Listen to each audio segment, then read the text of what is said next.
Hello and welcome to Talking Good Game. It's the match preview of Southampton against West Ham United. Is this Manuel Pellegrini's final game? Now, a couple of weeks ago we beat Chelsea and I warned you the preview will contain a little bit of positivity, but tonight I must warn you for something different.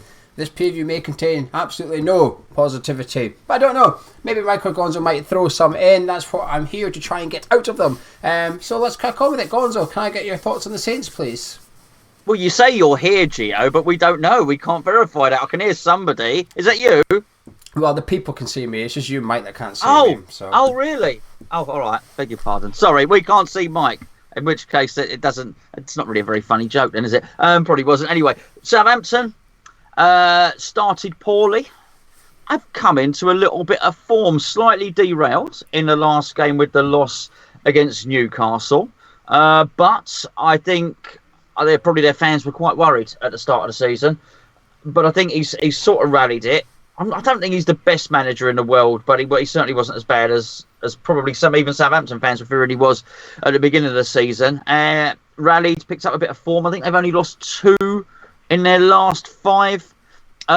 Typically for West Ham, we're playing a team at the wrong time. It would have been nice if we could have played them 2 months ago, basically. But they seem to starting to get a settled team now, starting to attack more and more. And some of the players that they have who have been sort of flattering to deceive and perhaps not been in form for a little while in recent seasons are actually starting to look like really good players now. I mean, crikey, even Shane Long's starting to play well. So, yeah, not bad at all. Mike, what's your thoughts on the Saints, please? Saints, they're all right, mate. I mean, what did they do with their kit this year? That black thing at the top is appalling. And how can you go wrong with red and white stripes? But if you want to talk about the actual football, I think, what can we say about the Saints other than the fact they're not a very good team? They've got dismal defence. They've got 2 or 3 great players. Well, one great player, the thinking West Ham fans, Totty midfielder, who is, of course, James Ward-Prowse, the guy with a posh name but the excellent foot. He's a really good player. I like him a lot. And the Gio's favourite man crush, Danny Ings, of course, Nathan Redmond, and some very average players and a dismal defence is how I describe them. But they will probably stay up. I do think there are worse teams in the league than them. And they are, as Gonzo rightly points out, have hit a bit of form recently. What do you think they'll stay up? Gonzo, Mike thinks they'll stay up. Do you think they'll stay up? They're currently in the relegation zone on goal difference. It's pretty much because they got smacked by Leicester, and that's keeping them in there. But there's a long way to go. I don't think they're in an overly false position, as I always say. I don't think anybody is. I don't think we've been hoodwinked, and you're going to suddenly find Southampton in 11th place this season or 10th. I think they're going to finish somewhere south of 14th, so I don't think they're in a totally false position. Do I think they'll get out of it? Possibly. It's so close, Gio, I've got to say, and it's not any slight on Southampton. I mean, anybody, up until the weekend, Sheffield United seemed to be dropping like a stone, and then they arrested the slide as well. So I think anybody can drop into it, us more than anyone, as I stated. I think we're the worst team in the league at the moment. Are Southampton alongside us? No, they've picked up a little bit of form. Goals is always a big one for any team wanting to stay up, Gio, and they've got a really good striker in Shane Long, who can score goals, and someone else plays for them. I don't know. What I really like, and I know you like Ward-Prowse, so I won't steal your thunder, Gio. I know you want to talk about him. I really like Nathan Redmond. I liked him at Birmingham, and I think he's really starting to look a player now. But as I understand it, I think Redmond really struggled for a couple of years. I think there were some tragic circumstances in his life. I think he had some personal bereavement and whatnot, which was chilly, nasty stuff, and would have knocked anyone sideways. So I think that had a lot of it, and a lot to do with it. I think he's back in his stride now, playing really, real well. Somebody I'd love at West Ham, in fact. I think they certainly have enough to not be relegated. Whether they will or not depends on.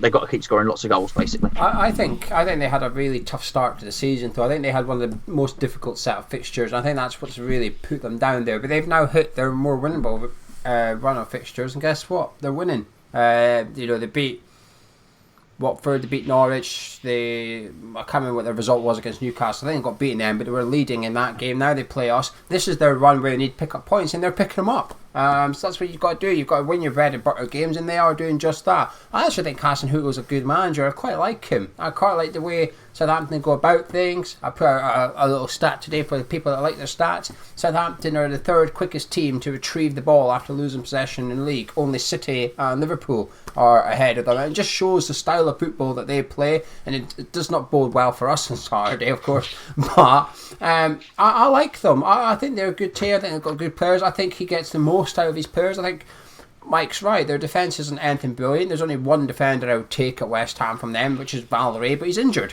So the fact that they've got this team where you look at, and there's only a few contenders you take to West Ham, despite our struggles, it shows what a good job Hasenhüttl's doing, I think. I think he is doing a really good job there. I think they'll stay up.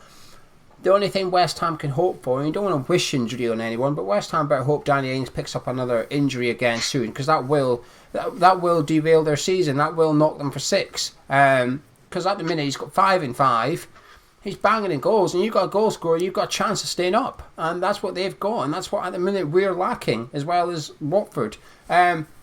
Mike, what do you make of Hasenhüttl's performance so far at the Saints? It's been a bit up and down.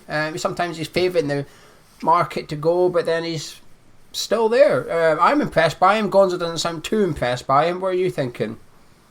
I think he's actually done quite a good job with them. I think the thing you've got to remember is your team's only going to be as good as your players. And they have successfully sold many good players, haven't they, in recent seasons. And I don't think the recruitment has been that brilliant. I mean, the lad they picked up from Birmingham recently, not Nathan Redmond, but the other one, what's his name? Che Adams. And he's totally not hit the ground running, has he? He's hit the ground and landed flat on his face in the Premier League. And I don't think they have recruited particularly well. Danny Ings was a good purchase, obviously, breaking Gio's heart there. But I think unless they're homegrown, they've not done particularly well in that format.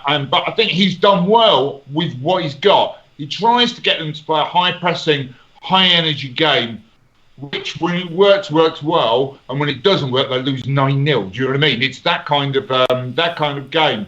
Obviously, they were really horribly spanked by Leicester, but full credit to them because they came out after that and turned in some good performances and didn't just fold as a team. So I think that shows his strength in rallying the troops, albeit, I think, not particularly great troops to rally, if you know what I mean. Gonzo, who's your mayor? I just mentioned him, didn't I? Nathan Redmond. Is there anyone else? Højbjerg's quite good. I quite like him. Bertrand's all right. I mean, I don't want to say Ward-Prowse. It's like you've already selected him. It's all right. I'll say Ward-Prowse. Okay, interesting stat about Ward-Prowse. I think he's the best set piece taker in the league. Fuck off. Mike, you've mentioned him, Ward-Prowse as well. You've mentioned Redmond. Is there any other Southampton players that catch your eye? Me? Yeah, you're Mike. Oh, sorry. You broke up on me there. Anyone else caught my eye from Southampton other than Redmond, Ings and Ward-Prowse? Yeah. No, not really. That's it for me. That's all I can really be bothered with. I mean, if you watch it, who's the guy with the bleached short hair who runs around really fast? There's absolutely no end product they bought recently. It looks like he's going to be the world, and then he isn't. Do you know what I mean? You know what I mean, the guy I mean. No, okay, forget it. I can't remember his name. It starts with a D. Sorry. It starts with a D. The guy you're talking about starts with a D. De Japeno or something like that. I don't know how you pronounce it. It's got a lot of consonants and not a lot of vowels. I don't like those words. But yeah, for me, it's Ward-Prowse. I think he's fantastic. Best set piece taker in the Premier League, as Gonzo already told you. He stole it. Anyone that's watched this channel for more than a year knows that I had a little bit of a love for Danny Ings when he was at Liverpool, and I wanted him to come to West Ham. And last season I thought, do you know what, we've got a bit lucky because he's still injured, but actually this season he's staying injury free. Now I'm seeing why I wanted him in the first place, because he's got a bit of everything. He's got a bit of pace, he's got a bit of build, he works hard, and he scores goals. He's got all the important stuff. And Valerie, I really like Valerie, their right back. He's not fit for this Saturday, which is good, but I really like him, Mike, and I actually think their other right back, Cedric, is is horrendously bad. I think he's really bad. I think that's their weak spot on Saturday. If we want to go at someone in that Southampton team, it's got to be the right back. We've got to go for him.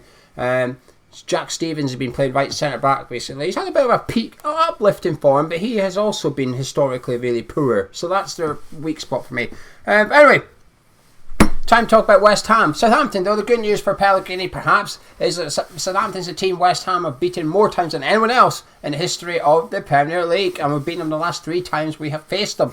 But changes are required, changes are needed. So we'll find out this two people's teams in a second. Before we do that, the team news is nothing really changed, to be honest with you. Fabianski's still not back, still targeting the Crystal Palace game. Wilshire's had a further setback. Winston Reid's Pellegrini makes it sound like he's on the mend to recovery, so he can't be included, although he's been playing in the 23s. It's unsure. Creswell, Pellegrini didn't mention him in the press conference, but he has been in training, so you have to assume, and for the sake of this preview, we're going to assume that Aaron Creswell is fit for Saturday afternoon.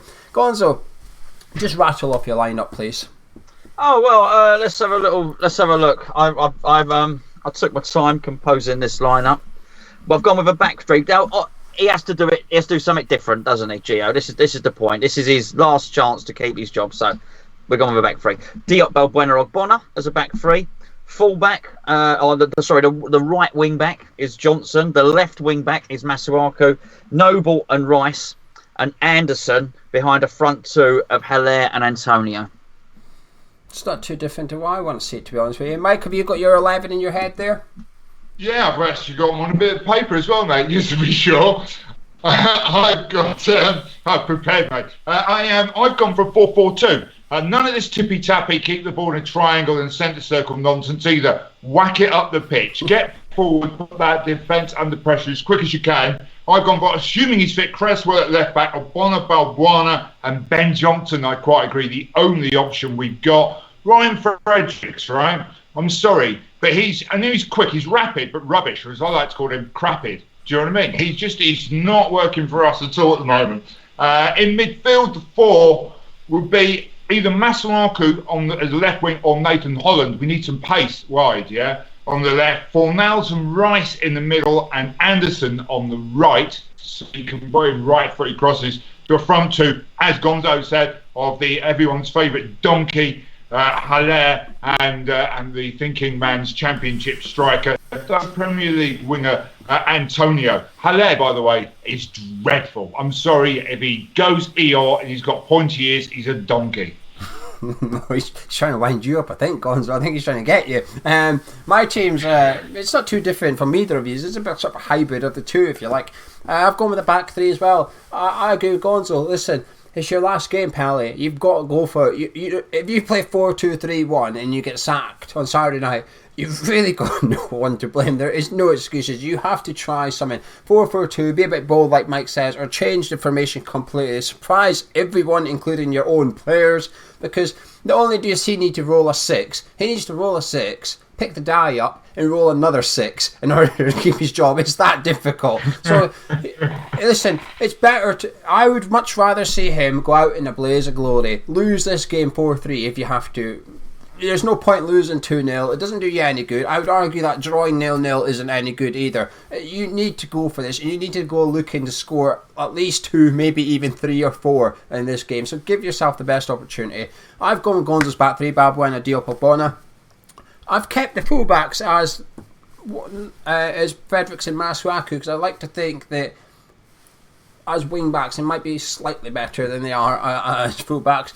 But I've gone a bit brave with the rest of it. In the middle, I want to see Rice, Fornals and Anderson. The way we sort of finished the game, we played a little period of it against Wolves when Fornals and Anderson came into the middle. I quite liked it. It's very open in there. It's very risky, but you know something? That's the point. It is very risky. And I've kept the 2 up front that you two have gone with. It's got to be those 2 up front for me.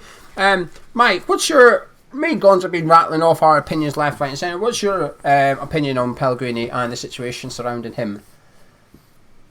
Well, Pellegrini, I think he's done. He's a dead man walking. I've been watching Hammers Chat this year. I saw your cup of tea this week, and that's kind of your opinion, and it's mine as well. It's a little bit like, it reminds me a bit about this whole Boris Johnson get Brexit done myth. that he goes on about. It's like, will he go, myth? When will he go? When will we leave the Brexit thing happen? All that stuff. It's election day. I've got to get it in there. And it's the whole thing just drives me absolutely insane because I kind of get the fact that they might be putting the whole thing off until we've obviously got a missing game week next weekend because we're not playing Liverpool. And I've kind of assumed that they're going to wait until I thought that when they in the last international break, they didn't sack him then. I thought, okay, they're going to put it off. And it kind of makes sense till that weekend. But the problem is, now that we've won against that game against Chelsea, if we win again, they put themselves in a really awkward situation. I just think they need to go, okay, decide, even if they do it next week, if they have to have already decided and have someone lined up now to go. And I don't have faith in them to have done that. Do you know what I mean? But I can't see Pellegrini hanging around. There's stories now in Clown You today I saw about apparently the squad's divided. They're not happy with the training. They're not happy with the tactics and all this sort of stuff. But I feel a bit for Pellegrini at the same time because you're only as good, as I said about Southampton, it goes on for West Ham as well, you're only as good as the players on the pitch. And I think he was dealt a hard hand. I think Fornal's actually been really improving. I think he looks like he's going to be a good player, but he's taken a long time to bed into the Premier League. I like the lad. I think Haller is a really overrated. I'm winding you up by calling him a donkey, but I mean, do you know what I mean? But like, he isn't that good. He just isn't a 45 million pound star. He's got no pace. The whole team has no pace. That's for abject Jetty. He's just abject, isn't he? I mean, he just, from what we've seen of him, which is very little. So he's had very little come in this summer, and we lost Arnautovic while the guy was absolutely toxic to the core. He could play football. Do you know what I mean? So we lost someone really good. We've never really got. I know he was a huge issue off the pitch, but we never really got anyone back in to replace him. So I feel for him. Having said that, I do think someone else would do a lot better with the players that we have. Is that clear, or is that as clear as mud? It's clear. It's clear, and I think it's replicated among the fan base as well. Gonzo, what's your thoughts on the game? Not are you confident? Okay, that's coming later. What's your thoughts on this one? Because it's a very unusual game. It's not an ordinary Premier League fixture. Well, no, it's not. I mean, but you certainly startled me when you said that Southampton were the third quickest team at retrieving the ball, which is slightly concerning for us because we're the first quickest team at surrendering the ball, and we're certainly the 20th slowest team. So we are. The first slowest team. The 20. Anyway, it doesn't matter, does it? The point is, I just don't know what we've got going for us at the moment. I really don't. We're all trying to shuffle the deck, but we still got the same deck of cards, basically. Shuffle them all we want, really. It's got that. I use the phrase a lot. It's got that feeling of rearranging the chairs on the Titanic. It doesn't really matter. We're sinking anyway. It's hard to know what to think ahead of this one, Gio. Really, I mean, particularly with the state of flux and the state of limbo that the manager is in. It's hard. It's hard to have any confidence that there's any sort of structured, decisive leadership behind the scenes going. I think Mike's absolutely right, and as you say, it's reflected in the fan base that if we were to get a slightly favourable result against Southampton, it does put off the inevitable. I'm not sure that it's been particularly nice, but the players at the training ground. Mike alluded to the article. I think. Gio, we spoke about it this morning. It was the article came from the Sun, didn't it? Initially, clearly, Claret and you have reported upon it as well. I don't think it's clearly the training ground's not been a nice place to work. I doubt it's been a nice place for Pellegrini either. I doubt the whole place is a very nice place to be at the moment. It's hard to look forward to anything this Saturday, really. I think a win is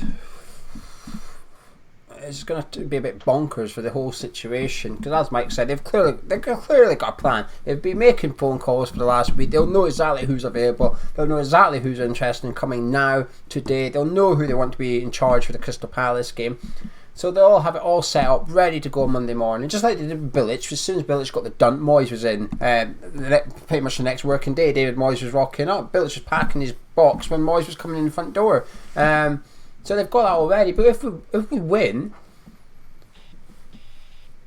It's just the perfect I remember doing Top West Ham with you, Gonzo, during the international break, and we were saying this is the perfect opportunity to sack Pellegrini because it's a gap. You've got to get rid of it now. The next one ain't until a month away. Now I thought this was an international break, but it's not. But I knew we had a missing weekend. This is now the perfect opportunity because you don't take this one. If you wait until after Crystal Palace, say we lose after Palace, the next guy's got 3 days until we play Leicester? 2 days till we play Leicester? I think we play Leicester on the 28th, so that's 2 days later we play Leicester, and 3 days later on New Year's Day we play Bournemouth. I mean, what's the new guy got? Five days of training, 2 match days in that. It's just ridiculous. You can't expect any manager to come in and implement stuff in that short space of time. But you can expect someone to come in on Monday morning and have them ready for Boxing Day after a week of training with them. You can expect something to change, the system, the formation, the tactics. You can expect all that to change. So a win is actually, for the board, worse. It's worse for the board. It could be better because they get the win. They think, oh, well, we don't have to do anything yet. Well, until when? Because eventually you're going to lose a game or you're going to lose 2 games and the whole thing's going to start again. It's just it's a complete mess, actually, this situation. So, Mike, are we confident? Are we confident for Saturday? You what? Sorry, Matt, you broke up on me. What's that? Are you confident, Mike? Are you confident for Saturday? Oh my God, no. More confident of people voting in a decent government than I am, and I'm not confident of that happening than I am of us winning on Saturday. Is that it? Okay, but Gonzo, what about yourself? Are you confident? No, I'm not. How can we be? We just can't be. It is a stay of execution, Gio, and it's a lovely term. It is, someone that's on death row that is basically about to go to the gallows, and then you're being told, hold on a second, you've got another 5 days, your appeal's pending. It just has that feel about it. I almost can't wait to get there to get it over with. That's how I'm feeling about this match. Does that make any sense? Yeah, it makes sense. Yeah. I want it. Got a nervous anxiety about it. Can we make it to Sunday? That's what I want to do. We can just get there. No, this is not. It doesn't feel like a normal football week build up. Us here, preview Thursday, blah blah blah, all that sort of stuff we go forward to. For me, Saturday, take the kids out. They play football early in the morning. Take the kids out to their football matches. Get back, and the build up, get something to eat. Looking forward to the game. Checking on the internet. What's the team going to be? All that stuff. I quite enjoy all that. I don't think that's going to be the case. Dread. It's got dread. It's looming. It's like a storm getting closer. I think it is. West Ham fans can't win on Saturday. We can't. We win the game, great, but then the manager thing just rolls on even longer now. There's ages till the next game. It's like 10 days or something. I don't know. Saturday till Boxing Day, it's 10, 11 days or something like that. So it's a long time for all this to repeat itself. It's just going to repeat itself, all this rumours and stuff, and it's only going to get worse probably. It's probably actually going to get heightened because we've got the transfer window around the corner as well now. That's getting closer. So we can't win if we win. While the 3 points would be good and we want to win the game, the situation doesn't sort itself out. If we draw, everyone's going to be confused. Thinking, what happens now? Is it going to pull the trigger or what? What happens now? And if we lose, we've lost the game of football. The manager situation Pellegrini might go, but we don't know who's coming in yet. So that might not be good either. But we lose the game. We as West Ham fans, we cannot win on Saturday. I don't see how we can win. At 8 p.m. on Saturday night, I think we're almost going to be a bit unhappy and or confused regardless of what the situation is. And when the full-time whistle goes at St Mary's, I think we're all going to be a bit like, now what? Strange one. Now I've got 2 predictions. Prediction time. I need 2 predictions from you tonight. First one, your score, as always. Your second one, what happens if we lose, draw, win to Pellegrini? Will he go if we lose? Will he go if we draw? Will we go if we win? So essentially 4 predictions, I suppose, from you. Mike, start with yourself, please. Can I get your score and your Pellegrini predictions? And you've raised a really valid point because I'm not overly sure I want West Ham to win. Do you know what I mean? This is the weird situation. We cannot win, can we, as West Ham fans? Very good point. Score, I think Southampton will win 2-0. If that happens, I think Pellegrini will be gone on Sunday. If we draw, I think Pellegrini will be gone on Sunday. And if we win, I think Pellegrini will be gone on Sunday. Interesting. One last thing to add. Yes. Vote Labour. I think everyone's already voted, Mike. Well, if you haven't, vote Labour. Right, leave that politics stuff outside the preview. Thank you. Gonzo, can I get your 4 predictions? Yeah, almost the same as Mike. Not obviously not on the vote Labour thing. I'm joking. They're all horrible. Let's see. The thing I wasn't sure about was his last point. I can quite believe a 2-0, but there's something that's bugging me. I'm thinking 1-1 for some reason in the back of my head, but I'll go with Mike's 2-0. I agree with Mike about the loss. I agree with Mike about the draw, but I don't agree with Mike that if we win, it's too easy for the boards. I think we are in a twilight zone again. I think we are in a state of flux. I really do. I can't. Look, let's be fair. They've dithered and they've delayed so much up to this point. If they had another excuse to dither and delay, they'll do it, and a win will definitely do it, because we will hear the stuff again. We'll look at the league table. We'll be up the league table somewhere, whatever position we're in, whatever that winner take us to, and they'll say, "Look, what's the problem? We'll leave it for now." I'm sort of agreeing with Gonzo on this one. I'm going to go for 3-1 Southampton. I think we'll lose. I think we'll lose 3-1. I think he'll be gone at full time if we get beat. I think there's a statement already on the official website, saved in drafts, just waiting to be published. I think there is. I know. Can you imagine though that the media have got it so badly wrong recently? Can you imagine? I can actually imagine them pressing send on Friday night. They had the big fanfare ready for the Marko Manavic deal after the Wimbledon game, expecting us to win and announce the Marko Manavic thing, and either everybody would be happy or they'd sweep under the carpet. They tied it almost. They ballsed it up. I think they have a statement ready to go almost that Pellegrini's gone if we lose. I think someone's been told, get that out straight away, because fans are angry. The only way of stopping the fans' anger is getting him sacked immediately. That is the only thing that will stop him. And as soon as Pellegrini and that are on the team coach, get that statement up so that by the time he's at the hotel, he's almost out of a job, pretty much. I would not be surprised. These people sacked. They sacked Adam Grant in their mate's office. Didn't give him a lift home. Yeah, exactly. So don't put anything past this lot. I wouldn't be surprised if this lot do it in the same area as ground. I wouldn't be surprised if they go down and say, right, you're done, out, see you later, goodbye. You can't put anything past this law. Draw, I think he's gone if we draw. I think they'll wait till Sunday though if we draw. I think they'll dither a little bit. I think they'll almost say, right, let's just sleep on it, and then tomorrow morning I think they'll wake up and say, right, you know what, that's it, let's just get this done. And I think if we win, I think he'll stay. I think this is the perfect excuse as well not to spend money in January. Pellegrini's at the helm. The official leaks will be the board don't want to spend money on a manager that they don't know if they'll be here in February. Never mind the end of the season or summer. We don't know if he'll be here in a few weeks, so how can we spend money backing him? I think it's almost like winning is the perfect excuse to dither in all aspects from the board. Anyway, that's my predictions. 2-0 for Mike, 2-0 for Gonzo, 3-1 for me. We're all going for a Southampton win. It's a full house. Obviously, I'm not going to ask them. I'm going to assume that they're also predicting Danny Ings to score, which would make sense. Good goal scorer. Anyway, if you've enjoyed this video, drop a like on it, subscribe if you're new around here. Gonzo will be back at full time on Saturday evening. It's a 5:30 kickoff. Oh! Yeah, you're not here. No, I'm not here. So Gonzo will be here. I'll be here on Saturday. Yes. Gonzo will be here on Saturday. So come join Gonzo straight after full time. We're here to be discussing whatever the result is, and well, there might be a bonus video on Saturday night, depending if Pellegrini gets the boot as well. Anyway, thank you for joining us. Leave your comments below, drop a like on the video, subscribe, and all that good stuff, and we'll catch you in a bit. Ta-da!